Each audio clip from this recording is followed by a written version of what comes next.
Hello students, good morning, good afternoon, Jai Shri Krishna. So let's start today our new chapter, PYQs of a new chapter number 13, nitrogen containing compound or we can say amine. So आज हम amine के कुछ PYQs शुरू करेंगे. So let's start, pay attention and be ready for the new question. Let's start our first question. चलो जल्दी से full energy के साथ और नोट्स वोट्स भी रेडी कर लो अपने, जो भी बनाना है एक साथ लेके बैठ जाओ. पूरा लेक्चर खत्म होने तक उठना नहीं है जगह से, ठीक है? आज शुरू करते हैं हम हमारा first question. What is the major product of the reaction? इस रिएक्शन की मेजर प्रोडक्ट क्या होगी? This is aniline is reacting with HNO3 and H2SO4 at 288 Kelvin temperature. Now, what is the work of HNO3 as well as H2SO4? दोनों mix होगा तो क्या product देगा ये आपको? कौन सी रिएक्शन देगा? नाइट्रेशन. कौन सी रिएक्शन देगा? Nitration. Now, in nitration, which group is attached with our main benzene ring? Our aromatic part NO2. कौन सा अटैच होगा? NO2 अटैच होगा. Now, at which position NO2 is attached is dependent upon the group of the ipso position. जो भी ipso position पे कोई group attach है, जुड़ा हुआ है, उसके ऊपर से डिपेंड होगा कि हमारा अटैच होने वाला ग्रुप है वो कहाँ अटैच होगा, ऑर्थो पैरा या फिर Meta. If our group has a lone pair, it can donate into the resonance and it will shows plus R effect. So atom with lone pair shows plus R effect and it will gives ortho para product. क्या देगा? Ortho para product. तो इस तरीके से तो आपकी major product क्या होनी चाहिए? Always para. Yes, this is our major product para. Para major होता है, ऑर्थो हिंड्रेंस होगा.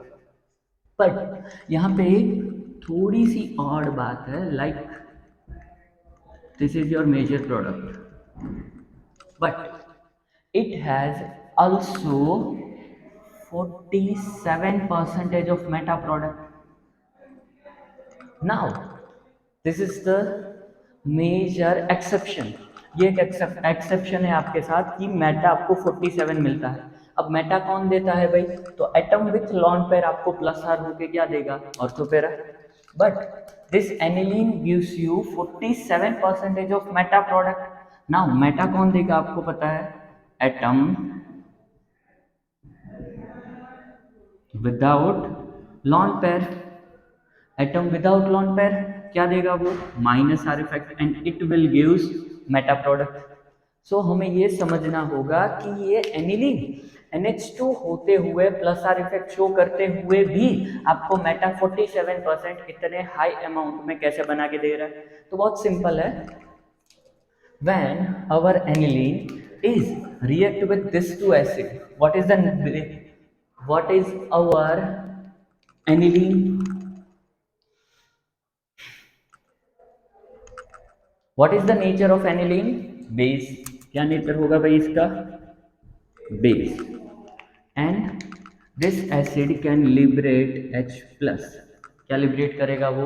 H प्लस ही लिबरेट करेगा.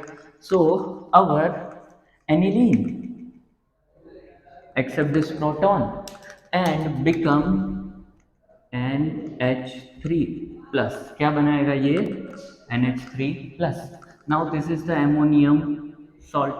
एमोनियम सॉल्ट हो गया, प्लस हो गया. अब कोई भी पॉजिटिव वाला एटम है जिसके ऊपर पॉजिटिव चार्ज आता है, atom with positive charge is electrodeficient, so it will attract the electron from the resonance. ये क्या करेगा? रेजोनेंस में से इलेक्ट्रॉन अट्रैक्ट करेगा, विड्रॉ करेगा और कौन सा इफेक्ट दिखाएगा? Minus R. whenever any element is withdrawing the electron, attracting the electron from the resonance is known as minus R, and this will gives you major meta product. Clear? So aniline का 47% Meta product देने का reason ये है कि ये किस medium में होती है? एक्वियस मीडियम में, सॉरी एसिडिक मीडियम में. किस मीडियम में होती है? एसिडिक मीडियम में. That's why our aniline NH2 will become NH3 plus. वो आयन फॉर्म करेगा, इलेक्ट्रो डेफिशिएंट आयन बनाएगा, जिस वजह से वो आपको माइनस आर इफेक्ट देके मेटा प्रोडक्ट देगा। क्लियर? ओके, ये नोट बना लो, लिख लो, एक रिएक्शन इंपॉर्टेंट है, इसकी वजह से वो मेटा देता है। तो let's see our next question. Which of the following gives you propanamine by the Hofmann degradation reaction? Now, what is mean by propanamine? Amine with 3 carbon. This is the propanamine. ये क्या होगा? Propanamine. अब हमें पता है Hoffmann degradation, एक बार समझ लेते हैं। RC double bond O NH2। Hofmann degradation की प्रोडक्ट बनाना बहुत ही ईजी है। रिएक्शन लिख लो, किसके प्रेजेंस में होती है? NaOH plus Br2। और दूसरा रिएजेंट आपको दे सकते हैं NaOBr। This perform Hofmann degradation reaction. आपको सिंपल प्रोडक्ट बनाने के लिए क्या करना है? नेम ही है ना डिग्रेडेशन, डिग्रेड कर दो, एक कार्बन निकाल दो, क्या प्रोडक्ट मिली आपको? RNH2 primary amine. क्या होगी? Primary amine. किस में से मिली भाई? From amide. तो Hofmann degradation reaction is formation preparation of primary amine from the amide by degrading one carbon। क्या होगा उसमें?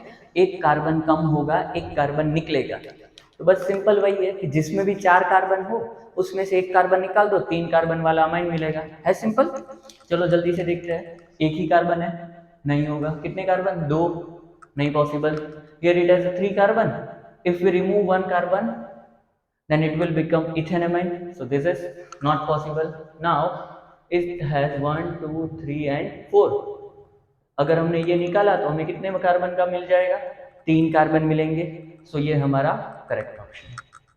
क्लियर? जल्दी से लिख लो ये reaction Hofmann degradation most time पे है, कभी कभी कन्वर्सेशन में भी पूछते हैं और एमसीक्यू भी बहुत बार रिपीट होते हैं। डन? ओके, नेक्स्ट क्वेश्चन पे फोकस करो।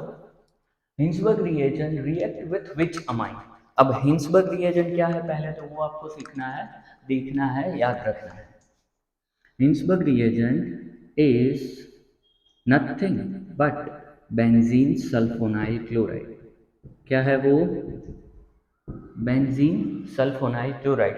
This is react with primary as well as secondary amine by removal of HCl। क्या रिमूव करेगा? जल्दी से बताओ। ये H और Cl माइनस HCl होगा और आपको इस तरीके की कोई प्रोडक्ट मिलेगी जो कि एक एडक्ट है। क्या है ये? एडक्ट।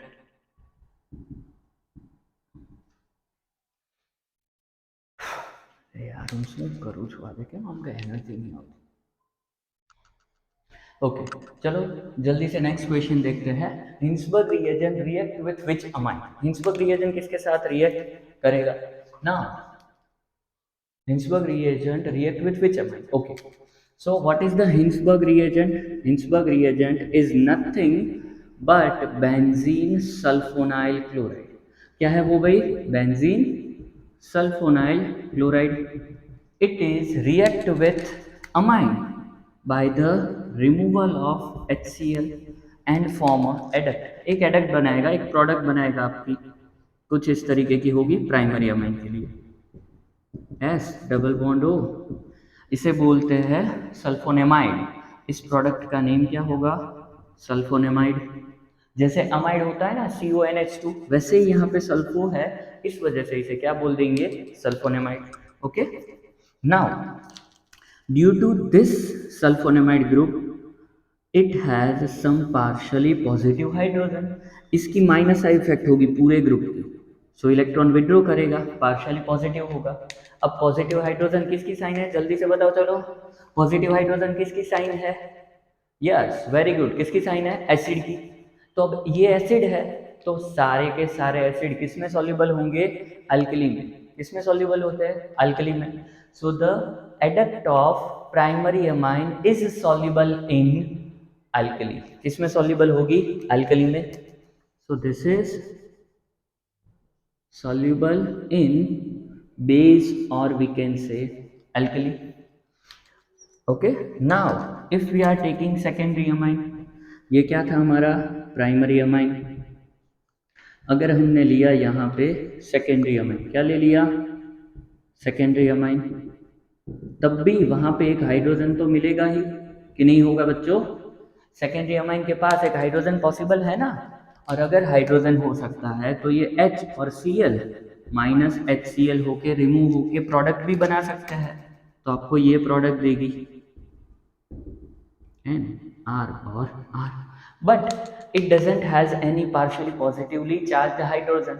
यहाँ पे हाइड्रोजन है, एसिडिक हाइड्रोजन है, एसिडिक प्रोटॉन है नहीं है, तो ये क्या होगा हमारा इनसॉल्युबल इन अल्कली, क्या होगा insoluble in alkali, insoluble in base. अब अगर हमने टर्शरी अमाइन के साथ ट्राई किया, किसके साथ, टर्शरी अमाइन के साथ इसका रिएक्शन करने का ट्राई किया, चलो जल्दी से, तो क्या होगा, ये हमारा क्या है टर्शरी अमाइन, क्या होगा चलो जल्दी से बताओ। यहाँ पे कोई भी हाइड्रोजन है जो इस Cl के साथ रिमूव हो सके, नहीं है, तो टर्शरी अमाइन के साथ ही आपको कोई रिएक्शन नहीं देगा, सिर्फ किसके साथ, primary amine and secondary amine. किसके साथ रिएक्शन देगा, तो by Hinsberg reagent is only react with primary amine and secondary amine, it can't react with tertiary amine. किसके साथ रिएक्शन नहीं करेगा, टर्शरी से, ये याद रख लो, एक आध क्वेश्चन हो जाएगा। फिर दूसरा क्या करना है, the product of primary amine is soluble in base due to the acidic hydrogen. किसकी वजह से सॉल्युबल होगा, एसिडिक हाइड्रोजन की वजह से, and the product of a secondary amine is insoluble in alkali due to it, उसके पास कोई भी हाइड्रोजन नहीं है, पॉजिटिवली चार्ज हाइड्रोजन नहीं बचा, ठीक है। तो इस क्वेश्चन के अकॉर्डिंग क्या आंसर होगा, तो इस क्वेश्चन के अकॉर्डिंग कौन रिएक्ट करना चाहिए, प्राइमरी एंड सेकेंडरी, तो जो भी टर्शरी है वो रिएक्ट नहीं करेगा। इसमें से चलो जल्दी से बच्चों आप सिलेक्ट कर लो प्राइमरी एंड सेकेंडरी अमाइन, ये क्या है जल्दी से बताओ, yes very good, primary amine, ये NH मतलब सेकेंडरी, ये N मतलब टर्शरी, कौन कौन रिएक्ट करेगा, primary and secondary, so option D A and B both can react with Hinsberg reagent, but C, our tertiary amine is can't react with, yes, Hinsberg reagent, clear।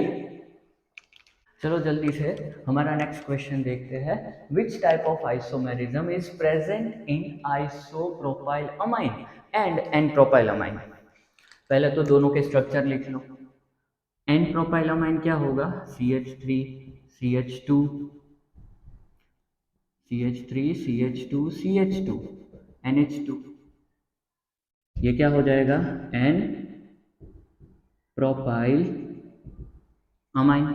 Isopropyl group क्या होता है, CH CH3 NH2, ये क्या होगा आपका iso propyl amine, very good. अब तो simple है, देखने से आपको ऐसा लग सकता है कि ये चेन आइसोमेरिज्म है, यहाँ स्ट्रेट चेन यहाँ ब्रांच आ गई, पर ये ब्रांच नहीं है, 1 2 3 कितने कार्बन की चेन, 3 कार्बन, यहाँ पर भी 1 2 एंड 3, 3 कार्बन की तो चेन है, दोनों में चेन सिमिलर, तो हम इसे कभी भी चेन आइसोमेरिज्म नहीं बोल सकते, तो इसका आंसर क्या होगा, फर्स्ट में NH2 ग्रुप किससे अटैच है, एक से, प्राइमरी से, मतलब फर्स्ट कार्बन से अटैच है, सेकेंड में किससे अटैच है, NH2 ग्रुप सेकेंड कार्बन से, तो क्या चेंज हुआ इसमें, पोजीशन, तो क्या कहलाएगा ये, पोजीशन आइसोमेरिज्म, समझे। बस इसमें NH2 ग्रुप की पोजीशन अलग है, बाकी सब कुछ एज इट इज है, वैसा का वैसा ही है, कुछ भी चेंज नहीं हुआ। फंक्शनल ग्रुप की तो बात आ ही नहीं सकती, NH2 है, टोटोमेरिज्म इसमें नहीं होता। When product of ammonolysis of benzyl chloride is react with 2 moles of CHCl3, दो पार्ट में पहले तो रिएक्शन कर लो। फर्स्ट क्या करना है हमें, बेंजाइल क्लोराइड का अमोनोलिसिस करना है, तो पहले वो रिएक्शन करते हैं, ammonolysis of benzyl chloride. Benzyl chloride का स्ट्रक्चर सभी को आता है, CH2Cl, अमोनोलिसिस करेंगे, क्या करेंगे, NH3। मैं सॉल्ट बनाने की वजह पे डायरेक्ट रिएक्शन लिखता हूँ, वो इजी है MCQ के लिए, तो यहाँ से होगा Cl, यहाँ से H माइनस HCl, जहाँ से बॉन्ड ब्रेक किया वहीं से अटैच कर दो, इजी है, नाइट्रोजन को यहाँ अटैच कर दो, क्या मिलेगा आपको फाइनल प्रोडक्ट?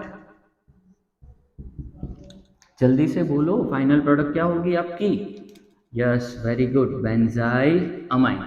क्या होगी? Benzyl amine. इसको मैं ऐसे भी तो लिख सकता हूँ, H और H। ये क्या हो गया आपके लिए?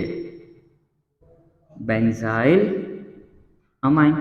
Now it is reacting with the 2 moles of CHCl3. Now it is reacting with the 2 moles of CH3Cl. कितने मोल से रिएक्ट होगा? 2 मोल CH3Cl। क्या मिलेगा यहाँ पे? ये HCl minus HCl। Second time भी ये H और Cl क्या होगा? Minus HCl। दोनों मिथाइल ग्रुप कहाँ अटैच हो जाएंगे? नाइट्रोजन के साथ। तो आपकी प्रोडक्ट कैसी बनेगी? यहाँ लिखता हूं नीचे,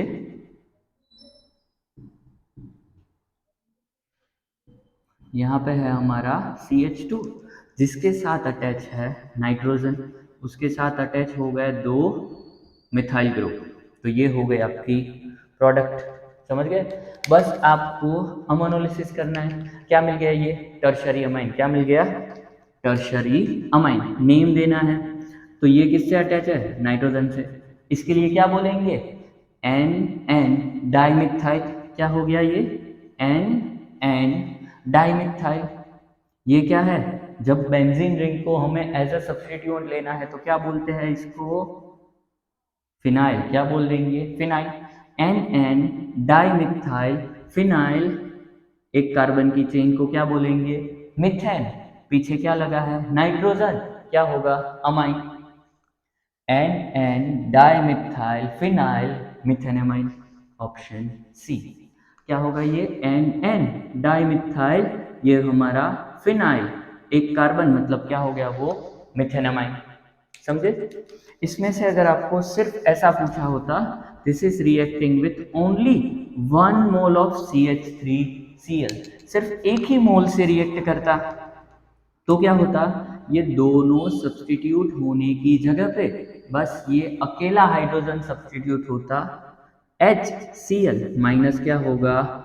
HCl। ये एक CH3 कहाँ पे अटैच होगा? नाइट्रोजन से। सो इससे आपकी प्रोडक्ट क्या मिलेगी? CH2N। यहाँ पे जो एक हाइड्रोजन है वो एज इट इज रहता, यहाँ पे अटैच होता CH3। तो अगर सिंगल मोल, एक अकेले मोल से रिएक्शन होती तो क्या मिलता आपको? N methyl phenyl methanamine. क्या मिलता? N methyl phenyl methanamine. यहाँ पे कितने मोल से रिएक्शन की? 2 मोल से। अगर ये आपको 3 मोल से बोल देते रिएक्शन, कितने मोल होते? 3 मोल्स। तो फर्दर क्या मिलता आपको? यस, जल्दी से याद करो, लास्ट रिएक्शन होगी कि नहीं होगी? यस, पहले तो रिएक्शन होगी, फिर क्या मिलेगा? अरे भाई इसके पास लोन पेयर है ना, तो लोन पेयर के साथ ये रिएक्शन करके आपको क्या दे देगा? यहाँ पे क्वाटरनरी एमोनियम सॉल्ट। क्या देगा ये? Quaternary ammonium salt. क्लियर? सो अगर एक ही मोल से रिएक्शन करेगा प्राइमरी अमाइन, 2 मोल से रिएक्शन करेगा सेकेंडरी अमाइन, 3 मोल से रिएक्शन करेगा तो आपको क्या देगा वो? Directly quaternary ammonium salt. ठीक है? समझ गए सबके सब? ओके, जल्दी से नोट कर लो ये। नेक्स्ट क्वेश्चन देखते हैं जल्दी से। Which compound is reacted with the benzene diazonium chloride salt in azo coupling reaction to produce orange dye? अब एजोकपलिंग रिएक्शन में 2 टाइप्स की डाई आती है, ये तो पता है। एक हमारी ऑरेंज रेड होगी और दूसरी कौन सी होगी? जल्दी से याद करो। Yes, yellow. येलो डाई कौन देता है? जल्दी जल्दी। Yes, aniline. येलो कौन देगा? एनिलीन। और हमारी ऑरेंज रेड डाई कौन देगा? फिनॉल। ओके, सो जल्दी से एक बार रिएक्शन देख लेते हैं। ये आया हमारा, कौन होगा भाई? Directly BDC N2Cl। इस तरीके से भी दिखा सकते हो, इजी होगा समझना इससे। अगर हमने इसकी डायरेक्ट रिएक्शन कर दी फिनॉल से, किससे रिएक्शन करेंगे? फिनॉल से। फिनॉल का पैरा पोजीशन का हाइड्रोजन, ये क्लोरीन, क्या होगा? माइनस HCl कर दो। अटैच करना इजी हो जाएगा, समझना इजी हो जाएगा इससे। तो यहाँ पे N double bond N bond यहाँ पे डायरेक्टली फिनॉल अटैच होगा, तो ये आपको क्या देगा, ऑरेंज रेड डाई देगा। क्या देगा भाई, orange red dye. If we want yellow, yellow yellow dirty fellow, कौन देगा बेटा, एनिलीन। यस वेरी गुड, कौन देगा, एनिलीन। तो एनिलीन आपको कैसे देगा, येलो डाई देगा, सो ये निकल जाएगा। आपका फाइनल ऑप्शन क्या बचा, फिनॉल। क्लियर, दोनों में कंफ्यूज मत होना, येलो येलो डर्टी फेलो से याद रख लो, कौन देगा yellow colour, aniline. Very good, तो येलो कौन देगा, एनिलीन। ऑरेंज रेड डाई कौन देगा आपको बेटा, फिनॉल। ये नेक्स्ट रिएक्शन देखते हैं, द रिएक्शन ऑफ, ये क्या दिया है, एरोमेटिक N2Cl, मतलब क्या होगा ये, डायजोनियम सॉल्ट है। क्या है बेटा ये, diazonium salt. Is react with CuHCl, आपको क्या दे रहा है, ArCl N2 और CuCl। कौन सी रिएक्शन है ये बतानी है। फर्स्ट ऑप्शन दिया है सेंडमेयर।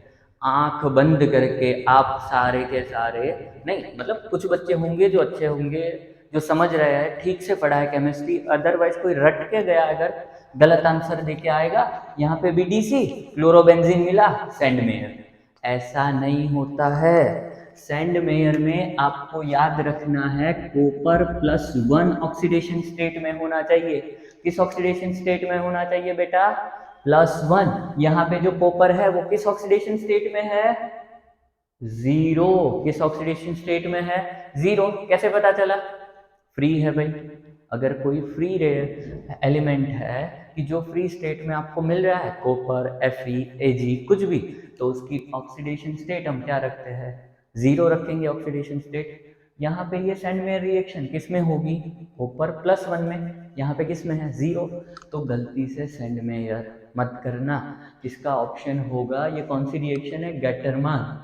अब फिर से कंफ्यूज हो गए, सर ये तो गेटरमान कॉच रिएक्शन हमने इसमें देखी थी। ये हमने बेंजीन लिया एक, बेंजीन के ऊपर एनहाइड्रस AlCl3 डाल दिया और COHCl डाल दिया, तो हमें बेंजाल्डिहाइड मिल रहा था। यस, ये क्या है, गेटरमान कॉच रिएक्शन है। कौन सी रिएक्शन है ये, गेटरमान कॉच रिएक्शन। हमें क्या पता है, सिर्फ गेटरमान बोला है। क्या बोला है, गेटरमान रिएक्शन। सो गेटरमान रिएक्शन क्या है, जिसमें कॉपर HCl, कॉपर किस में होगा, 0 ऑक्सीडेशन स्टेट में होगा। किस में होगा, कॉपर 0 में। तो जब भी BDC से बेंजीन डाइएजोनियम क्लोराइड ऐसा लिखा हुआ मिले आपको कुछ भी, और यहाँ पे इंटरमीडिएट में अगर लिखा हो CuHCl, क्या लिखा होगा, CuHCl, तो डायरेक्टली क्या हो जाएगा, यहाँ पे क्लोरोबेंजीन। हीट किया है हमने, क्या रिमूव होगा, N2। ये नाइट्रोजन, एजो कंपाउंड में नाइट्रोजन है ना, वो शिप जहाज में चूहे की तरह होता है। जब भी जहाज डूबता है तब सबसे पहले कौन भागता है, चूहे भागते हैं। इसी तरीके से अगर हम डायजो कंपाउंड को गर्म करेंगे तो डायरेक्टली N2 इवेपोरेट हो जाएगा, बहुत ही अनस्टेबल होता है। समझ गए, तो ये नाइट्रोजन क्या है, चूहा है जो तुरंत ही निकल जाएगा। क्लियर, तो ये निकल गया। यहाँ से ये कॉपर और क्लोरीन -CuCl होगा, तो ये क्या देगा आपको, कौन सी रिएक्शन, जल्दी से बोलो बच्चों, गेटरमान। कौन सी रिएक्शन, गेटरमान। बट अगर आपको ऐसा दे दिया है यहाँ पे CuCl, या फिर दिया है Cu2Cl2, या फिर CuBr गिवन है, जिसमें कॉपर आपका +1 ऑक्सीडेशन स्टेट में प्रेजेंट है। किस में प्रेजेंट है, कॉपर आपका +1 ऑक्सीडेशन स्टेट में, then this reaction will become Sandmeyer. क्या होगी हमारी ये रिएक्शन, सैंडमेयर। डिफरेंस समझ में आ गया। सैंडमेयर का मतलब क्या है, कॉपर +1 में, और गेटरमान का मतलब क्या है, कॉपर किस में होगा, 0 ऑक्सीडेशन स्टेट। और ये तो पूरी अलग ही है, एल्डिहाइड की प्रिपरेशन है, जिसमें एक कार्बन इंक्रीज हो रहा था। इसको क्या बोलेंगे, गेटरमान कॉच रिएक्शन। क्या बोलेंगे, गेटरमान कॉच रिएक्शन। डिफरेंस क्लियर हो गया। गेटरमान कॉच क्या है, गेटरमान रिएक्शन क्या है, और सैंडमेयर क्या है, समझ गए। वेरी गुड, जल्दी से नोट बना लो।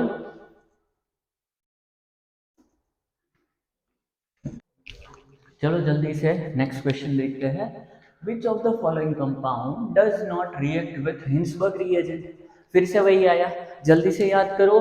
Hinsberg reagent HR benzene sulphonyl chloride क्या करता था प्राइमरी के साथ, यस, सेकेंडरी के साथ, यस, टर्शरी के साथ, नो। टर्शरी को तो बेचारा मना ही कर देगा, भाई तू अपने रास्ते, मैं अपने रास्ते, मैं तुझसे रिएक्ट करने वाला नहीं हूँ। क्यों? क्योंकि तेरे पास हाइड्रोजन ही नहीं है, तू मेरी औकात का ही नहीं है। टर्शरी को बोल देगा भाई तू मेरी औकात का नहीं है, मेरे से रिएक्ट नहीं कर सकता, मेरे से रिलेशन नहीं बना सकता, समझे? तो हिंसबर्ग रिएजेंट टर्शरी को अपनी औकात का नहीं मानता, तो वो उससे रिएक्शन नहीं करेगा। इसमें से बस ये देख लो कि टर्शरी अमाइन कौन सा है, समझे? चलो जल्दी से देखते हैं बच्चों। Tertiary amine, sorry, try ethyl amine. अब ये ट्राई इथाइल अमाइन स्ट्रक्चर बनाना है, बहुत इंपॉर्टेंट है। इसमें से आपको देखने से ऐसा लगेगा कि ये टर्शरी ब्यूटाइल, ये आंसर टिक करके आओगे, फिर आप गलत हो जाओगे। क्यों? क्योंकि टर्शरी ब्यूटाइल अमाइन इसका स्ट्रक्चर मैं यहाँ पे बनाता हूँ। टर्शरी ग्रुप क्या होगा हमारा?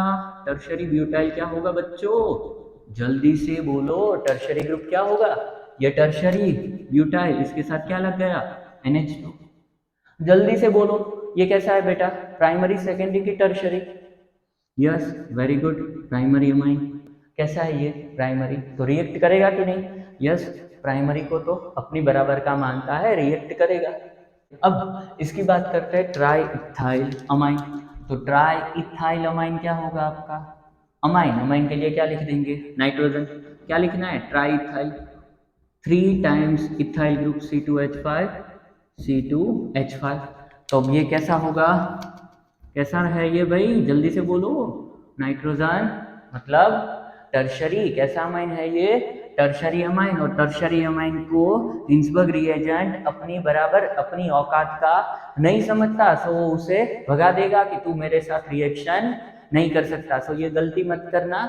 यहाँ पे जो टर्शरी वर्ड लिखा है वो टर्शरी ब्यूटाइल अल्काइल के लिए लिखा है, टर्शरी एमाइन नहीं है। सो ध्यान से समझ के स्ट्रक्चर ड्रॉ करके इस क्वेश्चन का आंसर देना। बाकी सारे के सारे जो इसमें क्वेश्चन है वो या तो प्राइमरी या फिर सेकेंडरी होंगे, समझे? ठीक है, चलो जल्दी से नेक्स्ट क्वेश्चन देख लेते हैं। बहुत ही इंटरेस्टिंग क्वेश्चन है ये। इसमें क्या दिया है आपको? Ortho Meta para nitro. ये आपको सारे के सारे सब्स्टिट्यूएंट दिए हैं, जिसमें से आपको बेसिसिटी डिसाइड करनी है। क्या डिसाइड करनी है? बेसिसिटी।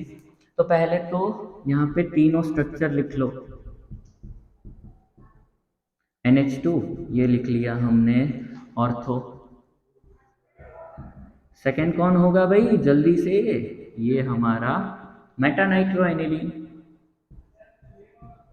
थर्ड कौन है हमारा यहाँ पे? Para nitro aniline. अब जिस भी ग्रुप है, कोई भी ग्रुप अटैच है, उसकी इफेक्ट लगाओ। नाइट्रो की इफेक्ट क्या होगी? -R as well as -I। Meta पे इफेक्ट क्या होगी नाइट्रो की? सिर्फ और सिर्फ -I।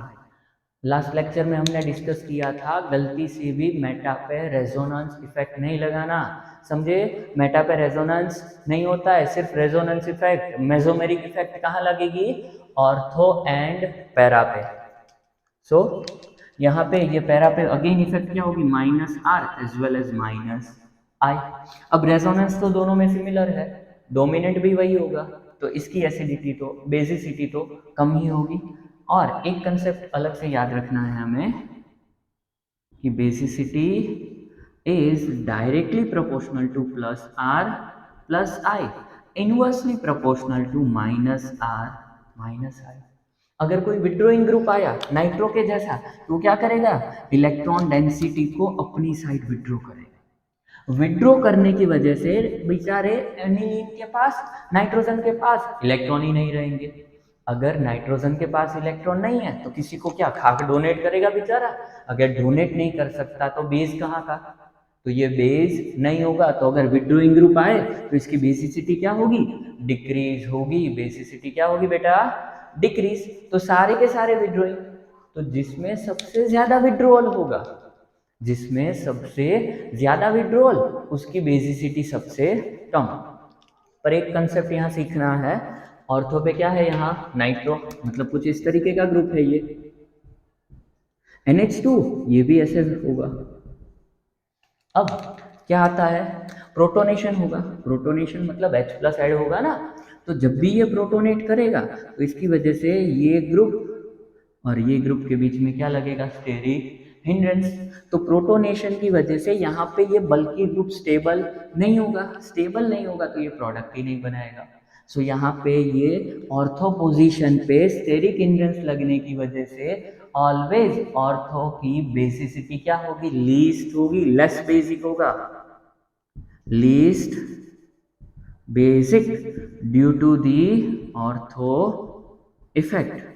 And what is the ortho effect, लिख लेना, ortho effect is nothing but steric hindrance in the protonation of orthoisomer. orthoisomer में क्या होगा, इन दोनों के बीच में स्टेरिक हिंड्रेंस, वो स्टेरिक हिंड्रेंस की वजह से प्रोटोनेशन कम होगा, जिसकी वजह से बेसिसिटी भी कम होगी, तो ऑर्थो हमारा क्या हो जाएगा, लीस्ट बेसिक होगा। क्या होगा ऑर्थो हमारा, लीस्ट बेसिक। अब ये दोनों में से बात हुई, ये मेटा और पैरा। तो मेटा में क्या लग रही है, माइनस आई, पैरा में क्या लग रहा है, माइनस आर। माइनस आर मतलब खतरनाक विड्रोइंग इफेक्ट है, बहुत ही ज्यादा विड्रो करेगा। इसमें इंडक्टिव में क्या होता है, शिफ्टिंग, कम विड्रो करेगा। तो ये क्या होगा, ज्यादा विड्रो मतलब बेसिसिटी कम। तो जल्दी से बताओ किस में ज्यादा विड्रो हो रहा है, ये मेटा ज्यादा विड्रो कर रहा है या फिर पैरा, यस पैरा, क्यों, रेजोनेंस है, विड्रो ज्यादा बेसिसिटी कम, तो इसकी बेसिसिटी कम होगी और मेटा की बेसिसिटी ज्यादा। तो सबसे ज्यादा बेसिसिटी किसकी होगी भाई, मेटा नाइट्रो एनिलीन, फिर पैरा नाइट्रो एंड फिर ortho nitro. Option B is correct one. समझे, फिर से एक बार समझ लो, ऑर्थो की सबसे कम क्यों होगी, क्यों लीस्ट बेसिक होगा ortho isomer, due to the ortho effect. And what is the ortho effect, steric hindrance in the protonation. Clear, लिख लो, ये ऑर्डर इंपॉर्टेंट है। चलो नेक्स्ट क्वेश्चन देखते हैं जल्दी से। What is the final product obtained in the reaction between the ethane nitrile and ethyl magnesium bromide? Okay, so we are reacting between the ethane nitrile and ethane magnesium bromide. So क्या होगा, ethane nitrile CH3 C triple bond N plus ethyl magnesium bromide CH3 CH2 MgBr। Grignard reaction, bond break हुआ, carbon positive nitrogen negative due to the higher electronegativity. यहाँ पे bond break होगा, always metal positive carbon negative. Metal को कभी भी गलती से negative मत बनाना, पॉजिटिव नेगेटिव अटैच कर दो, ये कार्बन अटैच होगा पॉजिटिव से और ये नाइट्रोजन के साथ अटैच होगा हमारा मैग्नीशियम। ऑलवेज ग्रिग्नार्ड में कहाँ कोई भी रिएक्शन हो रही हो उसमें आपको कार्बन कार्बन कपलिंग ही करना है। कोई भी ग्रिग्नार्ड रिएक्शन में ऑलवेज कार्बन कार्बन का ही बॉन्ड फॉर्म होगा, ये पॉइंट लिख लो, याद रख लो। ऑलवेज किसका बॉन्ड होगा ग्रिग्नार्ड में, कार्बन कार्बन बॉन्ड बनेगा। रिएक्शन बनाते हैं तो CH3 bond C double bond N, nitro carbon के साथ क्या अटैच हुआ हमारा, सारा कार्बन CH2 CH3। नाइट्रोजन कैसा था हमारा, negative, positive part MgBr। Then इसका हाइड्रोलाइसिस स्टेप, तो ये डबल बॉन्ड ब्रेक हो गया, क्या बचा था यहाँ पे CH3C double bond CH2 CH3। समझे, तो ये क्या बना, double bond O। Last lecture में हमने सीखा था जब भी कहीं पे whenever the during hydrolysis double bond is get cleavage and the oxygen is attached with the one part and the other part is attached with two hydrogen। जब भी डबल बॉन्ड ब्रेक होगा, दो बॉन्ड ब्रेक होंगे एक साथ hydrolysis में, तो एक पार्ट में आपका ऑक्सीजन अटैच होगा, दूसरे पार्ट में हाइड्रोजन। यहाँ पे डबल बॉन्ड ब्रेक हुआ, नेगेटिव कौन होगा, नाइट्रोजन, पॉजिटिव कौन होगा, कार्बन। पॉजिटिव कार्बन को कौन सेटिस्फाई करेगा, नेगेटिव ऑक्सीजन। नेम दे दो, फंक्शनल ग्रुप कौन सा, कीटोन, 1 2 3 एंड 4, ब्यूटेन 2 ऑन। क्या होगा ये हमारा, ब्यूटेन 2, क्या होगा ये हमारा, ब्यूटेन 2 ऑन। कौन सा है, ब्यूटेन 2 ऑन।